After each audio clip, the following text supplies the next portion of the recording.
There's probably going to be more. I'm not going to lie. If that's straight, there's going to be more likely during the, after the credits. If there isn't, I'll be disappointed. Because I want to see what, like, everyone else is doing. There probably will be, though. Anyway, dude, this ending, great ending. It looks like they didn't kill Shion, which is great. I'm glad they didn't. I would have actually been upset if they killed her off. Because they did so much time building her up and stuff. It was just amazing. I will say, about the ending, it's not a big deal. The stuff about, like, the will, like, oh, everyone together will, like, bring Donna back, a little lackluster. But it's fine. It doesn't ruin the ending. Well, this is it, chat. We reached the credits. Dude, this game has been a wild ride. 9 out of 10 game. Maybe 9.5 out of 10. This is my third favorite Tales of game. Possibly in my top 10 games of all time. This is a phenomenal game. And it's easily going to be my game of the year. SMT has a lot of competition. I saw Raptor saying SMT is perfection. Well, guess what? Two things about that. First of all, SMT could also be perfection. I don't think it's going to beat Tales of Arise, though. Also, can't say much about SMT5 till it's out. But, yeah. Standard JRPG ending? Well, it could be standard and still be good. Here's what I think about endings. Grandia is a good example of this. Grandia's ending is so standard. But, Grandia's ending... I think of endings like this. If you like the media... Like, if you're watching anime, if you're watching a game, playing a game, watching anime, watching a show, watching a movie... Whatever you're doing, whatever you're playing, or whatever media you're doing, basically.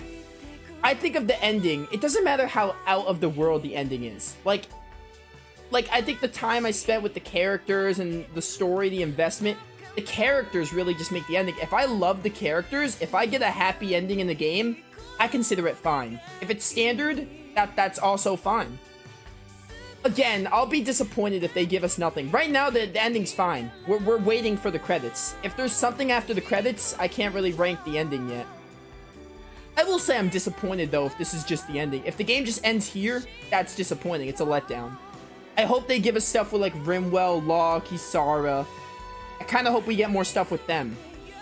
It's an okay ending right now. It's kind of disappointing if they don't give us anything with the other characters. Standard JRPG ending doesn't really apply here. It's a JRPG. Like, the way I think of endings is, oh, we might get more stuff.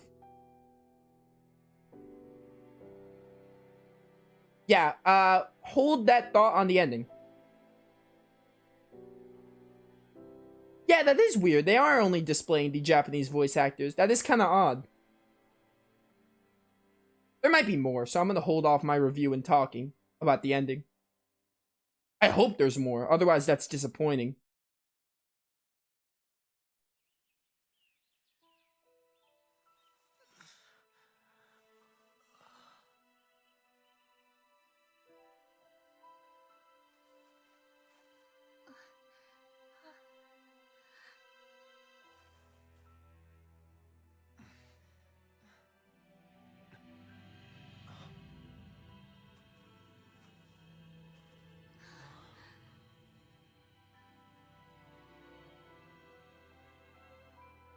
Oh, is this showing like the worlds are one? Did they bring Donna and Rena together? Is that what it's showing? There's the Renaissama, though.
Let's go.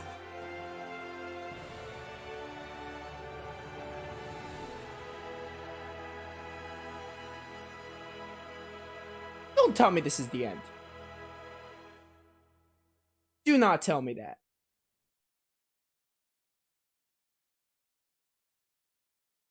Okay, well, this is so gonna get copywritten. Okay, chat, I'm gonna be honest. Ending is a bit of a letdown. Kind of rushed. If you watched my Tales of Vesperia playthrough, you know how that game ended. Tales of Vesperia is a fine ending, albeit a little rushed. Tales of Vesperia has a really rushed ending. This game is more along the same track. But, I'm gonna be honest. This ending isn't bad. Back to what I was saying about endings, an ending could be good. A standard JRPG ending doesn't make it bad. A standard JRPG ending could be good. However, this ending was rushed. Assuming this is the last thing, who knows, we might get more after these credits, but as of now, this ending is rushed. Pretty rushed and pretty, could have been a little better, but hey, it's not bad by any means. It's just fine. It's just fine. Good. But back to what I was saying about the endings, I just think that anything you're watching or playing, the characters, like, as long as the characters get that ending you hope for, then it's worth it in the end. I just love these characters. And with that, I'm going to go into the review. I'm not going to talk about the ending because either A, I don't have much to say about it other than it's fine. It's rushed, but it's fine. Or there could be more. So we're going to talk about the actual game. Dude, this is like one of the best games I've ever played. 9 out of 10. Probably 9 out of 10, I would say. Not 9.5. I would say Grace's F and Berseria are 9.5s out of 10. This game would be a 9 out of 10. Music is phenomenal. Possibly one of my favorite OSTs in Tales of. Amazing soundtrack. Beats out Zesteria's soundtrack by a mile. But, yeah. Yeah, great soundtrack. Don't have much to say on that. The game is beautiful. Don't really care about graphics, but I just have to point out how beautiful this game is. I will say, they didn't have much animated cutscenes, but the animated cutscenes were gorgeous, but I kind of wish they had more. But it's a minor nitpick I have. Graphics looked amazing. The character models look great. Everything looks amazing. This is easily the best Tales of games ever to look great, because Tales of hasn't exactly been graphically impressive when it comes to graphics. They've been using the same engine since Xillia. But this game looks amazing. Great use of Unreal Engine 4 and all that, and the environments look phenomenal. The world looks great. The realms look great. The Lennigus stuff looks great too. I definitely am more a fan of the world looking great with the realms. But yeah, graphics look great. Gameplay, fun. Ton of fun. I don't have much to say on gameplay, but the gameplay is fun. The finishers are cool. The way the boost attacks work are cool. It kind of feels like a better version of the SASs in Scarlet Nexus. Scarlet Nexus had a system where, like, yeah, you use SASs to defeat bosses. I like it a lot better in this game, where every character's boost attack comes in handy. It's very Final Fantasy X. Final Fantasy X has a big reputation of, like, yeah, every character's good. Like, Wakka can take down flying enemies, and Tidus, however you say his stupid name. Tidus takes down fast enemies. Yuna is the healer. Lulu is good for elementals. This game is very much the same. Shion's for the flyers. Laws for armor breaking. It's very cool how they make every character's boost attack stand out, and you need all of them. And all the characters were a ton of fun to use, ton of fun to play as. The gameplay is just perfection. My only gripe with the gameplay is, actually, is there even a gripe I have? I'm trying to think. I can't think of any gripes with the gameplay. Mystic Arts are hard to pull off a bit. Other than that, though, the fact that Mystic Arts being hard to pull off is a gripe with the gameplay is, that's saying a lot. I can't think of any gripes with the gameplay. Maybe they'll come with me as I do the post-game, who knows? But as of now, I can't think of anything to say. My nitpicks with the game, I wouldn't say HP sponges is part of the gameplay's flaws, but that's just the game in general. But yeah, gameplay is just a ton of fun. I love the Mystic Arts, I love the characters, I love how they play, the combos are great, the way AG works is nice, aerial combat being back is amazing. I love aerial combat. But everyone's still alive. How dare you, Raptor? How dare you? I love these characters. I would not want any of them to die. But, yeah, you know, great combat. Now we get into the controversial stuff, which I'm not going to have to say much bad, but this is kind of where my flaws come in. The characters and story. I'm going to talk about the characters first because they're super easy. Characters are amazing. Very half and half here. Let's talk about the 6 main characters, though. The 6 main characters in this game are so strong. They're easily the selling point for this game. I love Alphen, Shion, Rimwell, Law, Kisara, and Dohalim a lot. They're probably not my favorite cast as a Tales of party, but they are great, and they're up there. They're phenomenal. I definitely think Dohalim's my favorite.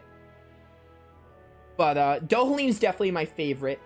I don't really have a ranking of them. I just know Dohalim's my favorite. Other than that, I would have to probably do the post-game and sit on the game a little more to think about a ranking, but I know Dohalim is my favorite. I love his, like, you know, he had a trauma where he had to kill his friend and he had no other choice, and, like, the way he wants to coexist with Renans and how he was, like, kind of forced to do Crown Contest because he was, like, royalty and stuff, and that trauma he lives with is amazing. Like, Dohalim's development is really well done with the game. They kind of, again, this goes into part 2's problems, but they forced a lot of the development there, but still, Dohalim was well done. The way Kisara and his relationship is really neat, really, really cool.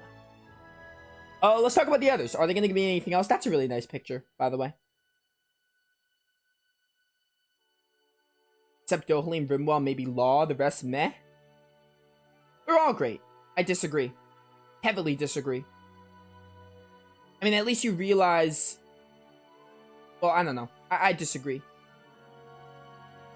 But, I would say the weakest character... It's hard to pick. I would say Rimwell. I hate to say this. I like Rimwell, but I think she's the weakest.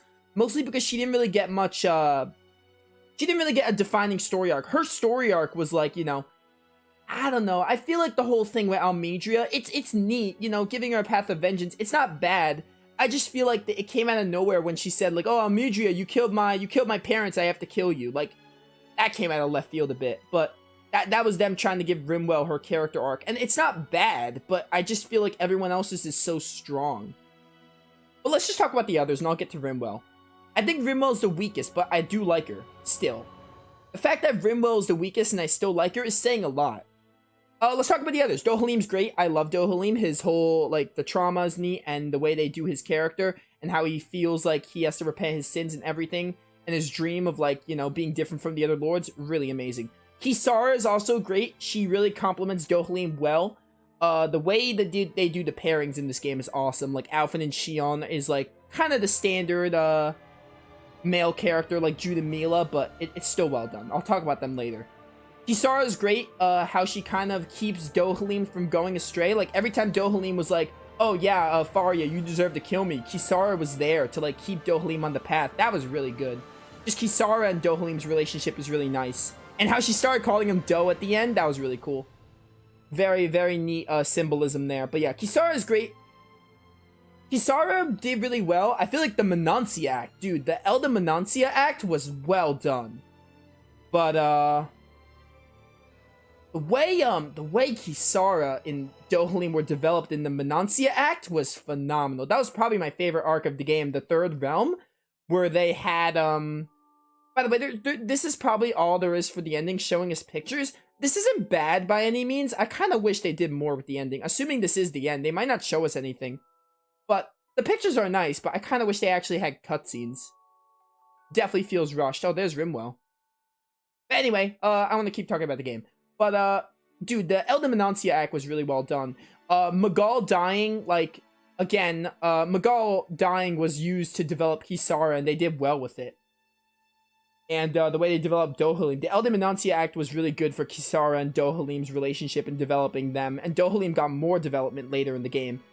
Outside of the Elder Menancia act, Kisara didn't really get much. I feel like she'd probably be the second weakest character. And again, the characters are all great, so when people hear the second weakest character or the weakest character, people are like, oh, you hate them. No, I don't hate them. I have to be honest, and I have to critique the characters. Rimwell is still great, even though she's the weakest, but Kisara takes a bit of a backseat after the Elder Menancia act. I will say her dream of trying to coexist kind of complements with Dohalim. Her dream of coexistence with the Renans and Donans is really neat, and how Magal dying kind of opened her eyes and really made her realize the dream. She wants to, like, carry Magal's dream, which is really good. So again, killing off Magal did well to develop her. But after that, she takes a bit of a backseat and is really only there to do, like, their laundry and their cooking, which is good. It's funny when they have the skits, but doesn't do much for her character. And she's there to keep Dohalim from going astray, as I mentioned. But But yeah, Elder Menancia. Alright, at least Raptor. Raptor, I will give you this. At least you agree that Menancia was a great point. But about the characters, I heavily disagree. They're all great. Not perfect, but they're all great.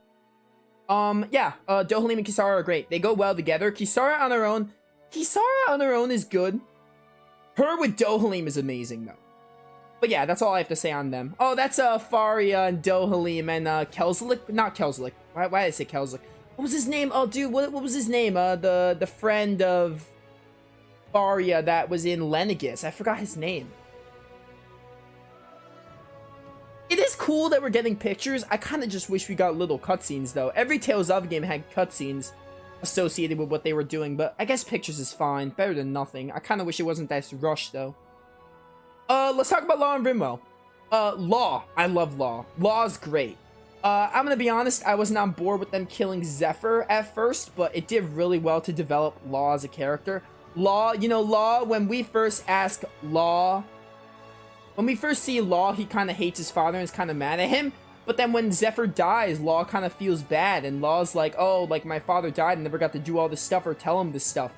But the way it develops Law is really well done. I still think Zephyr was cool. But it did do, it did disappoint me to kill off Zephyr. But it did well with Law. It developed Alphen a bit, but it definitely developed Law a lot more. And that was really good the way it worked. So, yeah, Law is a great character, and how he wants to like live up to his father and all that is really well done. So Law is great, great character. I don't have much to say on Law, but he's great. So that was really well done what they did with him. Rinwell, more on Rinwell. I think she's great. She's you know, her relationship with Law is, dude, I love their bickering. It can get a bit much sometimes, but man, their bickering is great. I ship them for eternity. But Rimwell didn't really get much of a character arc. You know, she had the whole thing with Astral Energy, but she could have gotten more. I just think Rimwell is the weakest of the cast, but again, not bad. She's still great. Hoodle is the best character. Let's be real. Hoodle is the best. The owls are the best in this game. I love the owls. But yeah, I don't have much to say on Rimwell. I wish they did more with her vengeance plot and the whole Dan and Mages. But yeah, that's it for Rimwell. Alphen and Shion. Shion, I didn't like Shion in the beginning. I feel like Shion was just a tsundere, and I thought she wasn't going to be great. Dude, this is great. I'll continue about Shion. Alright, this is neat. I kind of wish we got cutscenes, but I guess these pictures are fine. A bit of a rushed ending. I wish it was better, but hey, these pictures are still great. I didn't really get to talk about some of them, but I'll look back at the video and watch them, because I want to talk about the game before we get into post-game. But, yeah, Hoodle's the best. Yeah, Raptor, Hoodle is the best, and the owls are the best. Hoodle's the actual best character, above Dohalim. But, yeah, Shion is great. I think Finn. Let's see what we get before I start talking about Shion, Alphen, and then the plot, and then we're gonna go into post-game. This won't take much longer. Yo, Destined Liberator. Let me read this really quick. You finished the game. The game will now save your clear data. Loading this data will unlock a new quest where brand new adventures and encounters await. The clear save data point is right before the final battle. You have also unlocked New Game Plus. I will definitely NG Plus this game at some point. Yeah, save clear data. Let's do it on this slot. Oh, dude, it changes the background. That's so cool. That's really cool. I like that. That's a really nice image. Let's just go back to the title screen.